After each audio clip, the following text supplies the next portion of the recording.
आज आपल्या या ठिकाणी आझाद मैदानावरती ग्रामपंचायत स्तरावर काम करणाऱ्या या संगणक परिचकांच्या मागण्यांसाठी आज आपण सगळेजण या ठिकाणी उपस्थित आहोत। खऱ्या अर्थाने ग्रामपंचायतच्या जो तळागाळातला माणूस त्याला एखाद्या कागदपत्राची काही कमतरता पडली तर तो सर्वप्रथम कुणाकडे येतो, तर तुमच्या सगळ्यांकडे येतो आणि ते पूर्ण करण्याचं काम तुम्ही सगळी लोक त्या ठिकाणी करत असतात।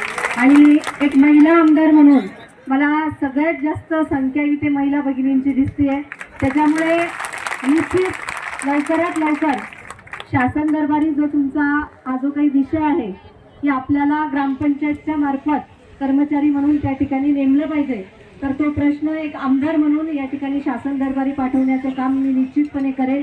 आताच आपल्या त्यांनी सांगितल्याप्रमाणे की तुमच्या अनेक बैठका झाल्यात, अनेक वेळा चर्चा झाली, परंतु त्याच्यातून अजून कुठल्या प्रकारचा मार्ग या ठिकाणी निघालेला नाहीये। परंतु मी आपल्याला सांगू इच्छिते, मी नवीन आमदार आहे, पहिल्यांदा आपल्या सगळ्यांच्या भेटीला आले, परंतु आज काय होतं आणि उद्या परवा मला जेव्हा केव्हा हा प्रश्न विधानसभेत मांडण्याची संधी मिळेल, येत्या 2 दिवसात मी तो हा प्रश्न विधानसभेत मांडते।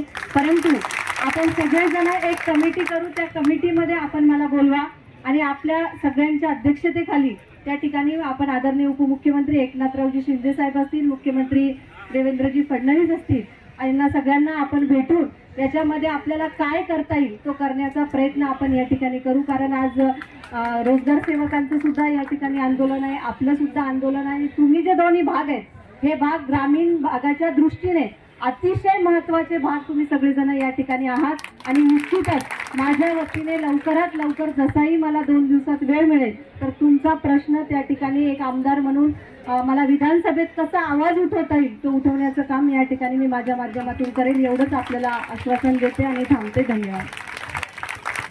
धन्यवाद ताई, आपण निश्चितच आमचा प्रश्न आपणास माहित आहे त्याप्रमाणे आपण या ठिकाणी आम्हाला जाहीर पाठिंबा दिला।